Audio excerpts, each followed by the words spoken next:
खांसी एक ऐसी प्रॉब्लम है जिससे लगभग हर कोई जूझ रहा है।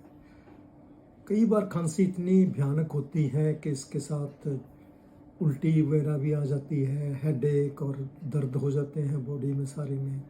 और कभी-कभार तो इसके साथ बेहोशी भी, कुछ क्षणों के लिए बेहोशी भी हो सकती है। इसके लिए बड़ा ज़रूरी है कि इसकी ट्रीटमेंट करी जाए, जितनी जल्दी हो सके उतनी जल्दी करनी चाहिए। कफ सिरप वगैरह से तो टेम्परेरीली कई बार खांसी दब जाती है, लेकिन जब तक उसका कारण ना पता चले तब तक प्रॉपर ट्रीटमेंट नहीं हो पाती।